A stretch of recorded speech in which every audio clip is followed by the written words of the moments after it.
La ciudad de Múnich, famosa por sus cervecerías, sus autos y su tradicional Oktoberfest, se ha transformado esta semana en el epicentro de una tormenta política global cuyas ondas sísmicas podrían reconfigurar por completo las relaciones internacionales de Occidente con Medio Oriente, con Venezuela y hasta con los viejos demonios del Kremlin.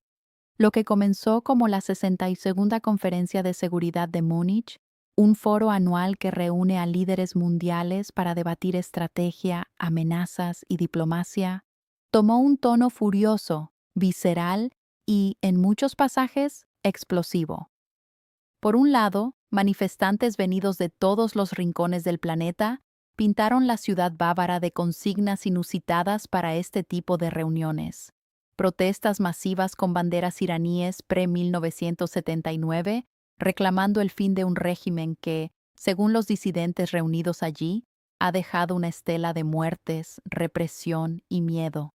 Al grito de «Libertad para Irán», cerca de 200.000 personas llenaron las calles en protesta contra el gobierno de Teherán, respondiendo al llamado de figuras de la oposición desde el exilio, entre ellas el príncipe Reza Pahlavi, hijo del último Shah de Irán, quien instó a la comunidad internacional a acelerar el colapso del régimen, mientras clamaba por solidaridad global con quienes enfrentan violencia estatal.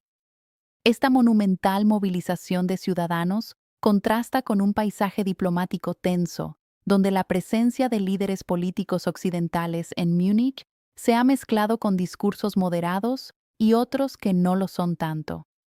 Entre ellos, María Corina Machado, la líder opositora venezolana, se hizo escuchar a través de una transmisión virtual, dado que no pudo estar físicamente en Baviera, con fuertes palabras de gratitud hacia el expresidente de Estados Unidos, Donald Trump, por lo que describió como su respaldo a una transición democrática en Venezuela.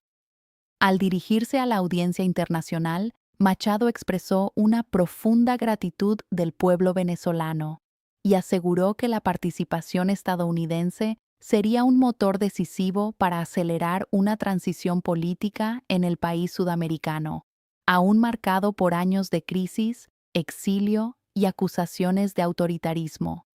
Pero no fue el único nombre estadounidense que resonó en Múnich. El secretario de Estado de los Estados Unidos, Marco Rubio, pronunció un discurso destinado a rebajar tensiones en Europa, remarcando la necesidad de prosperidad compartida entre los aliados transatlánticos y rechazando un tono beligerante, en contraste con posturas más duras adoptadas el año anterior por figuras como el senador J. D. Vance. Y él representa el sentimiento, la profunda gratitud del pueblo venezolano, no solo por lo que ha hecho, sino por lo que creemos y confiamos que ocurrirá muy pronto en Venezuela. Lo que estamos decididos a hacer es trabajar juntos, no solo con Estados Unidos, sino involucrar también a otros países democráticos de todo el mundo. Rubio enfatizó que, pese a las diferencias en cómo cada país aborda sus retos geopolíticos, la alianza entre Estados Unidos y Europa sigue siendo la piedra angular de la seguridad global en este nuevo siglo lleno de desafíos compartidos.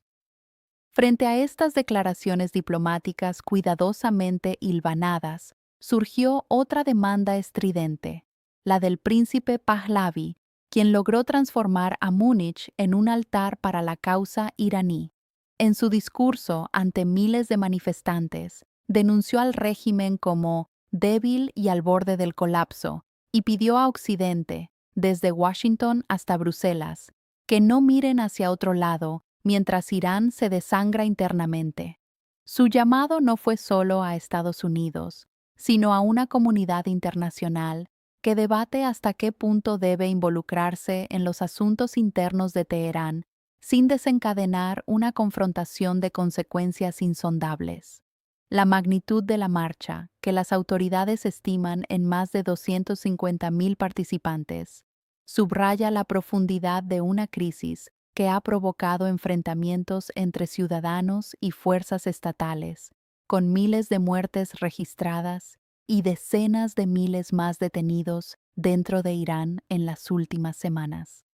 Mientras la multitud clamaba por libertad y cambio en las plazas públicas, en el corredor diplomático se escuchaban voces institucionales que recordaban que la seguridad europea enfrenta múltiples amenazas simultáneas.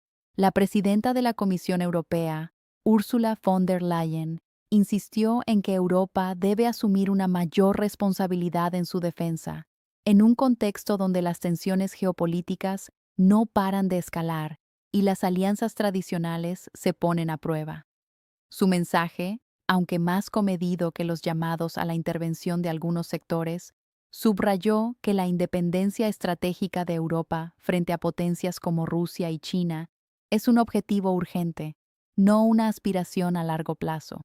Y hablando de Rusia, la sombra del Kremlin también se proyectó con fuerza sobre Múnich, de una manera que pocos esperaban. El caso de Alexei Navalny, el opositor ruso que falleció hace casi 2 años en una colonia penal en el Ártico. Un reciente informe conjunto de las agencias de inteligencia de 5 países europeos, entre ellos Alemania, Francia, el Reino Unido, Suecia y los Países Bajos, reveló que Navalny fue asesinado mediante el uso de una toxina extremadamente rara y letal, conocida como epibatidina, recolectada del sapo dardo venenoso. Las conclusiones de ese análisis, presentado en el contexto de la conferencia, no dejaron lugar a dudas. Según los expertos forenses y los gobiernos involucrados, solo el Estado ruso tenía el medio, motivo y oportunidad para llevar a cabo semejante crimen. Una acusación que ha añadido una nueva dimensión al enfrentamiento entre Moscú y Occidente.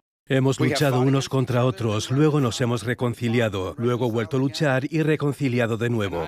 Y hoy estoy aquí para dejar claro que Estados Unidos está trazando el camino hacia un nuevo siglo de prosperidad y que una vez más queremos hacerlo junto a ustedes, nuestros queridos aliados y nuestros más viejos amigos. Debemos estar orgullosos de lo que hemos conseguido juntos en el último siglo. Por ahora tenemos que afrontar y aprovechar las oportunidades de uno nuevo, porque el ayer ya ha pasado, el futuro es inevitable y nuestro destino juntos nos espera. Gracias.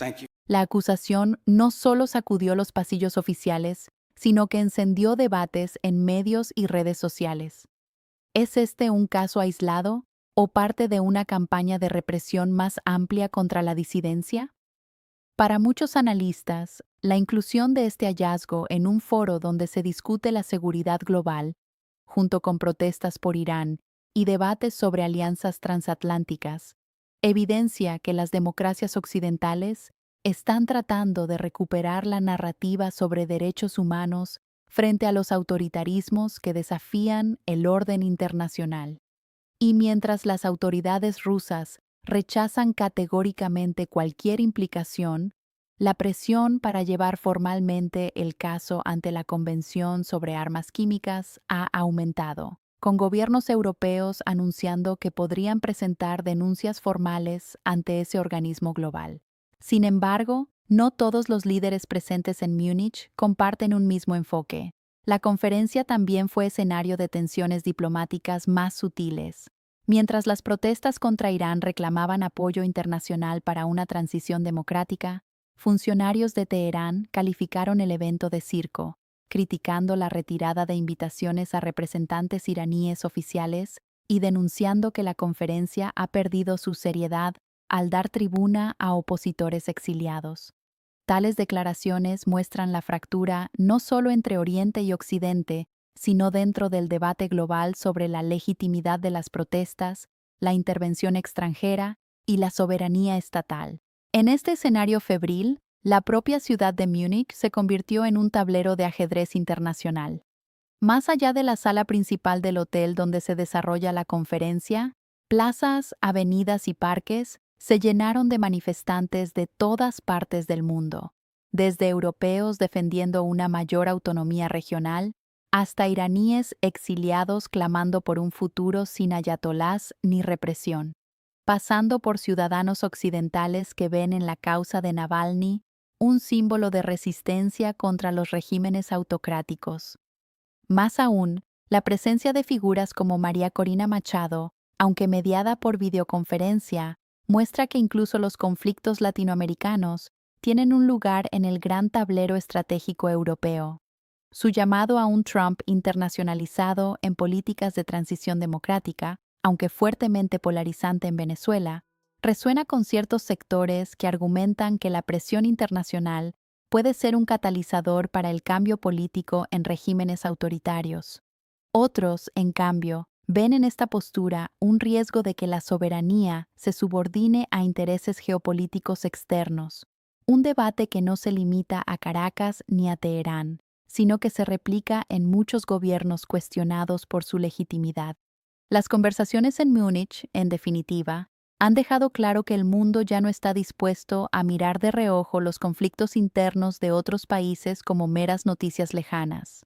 La globalización de las luchas por la democracia, la seguridad y los derechos humanos ha convertido cada discurso, cada protesta y cada revelación en un potencial detonante de crisis o transformaciones. Desde Washington hasta Teherán, desde Moscú hasta Caracas, los actores internacionales calibran sus palabras, sus alianzas y sus estrategias en un momento donde la política global, tan compleja como volátil, parece estar entrando en una nueva era. Lo que sucede en la conferencia de Múnich va mucho más allá de charlas diplomáticas en un salón elegante de un hotel alemán. Es una confrontación de visiones sobre el futuro de la democracia mundial, una pugna entre fuerzas que buscan consolidar la libertad y aquellas que aún aferran con uñas y dientes estructuras autoritarias. Y mientras los manifestantes marchan, los líderes hablan y los informes de inteligencia estremecen a la opinión pública, una verdad se impone. El mundo ya no puede permitirse permanecer indiferente a las luchas internas de otras naciones.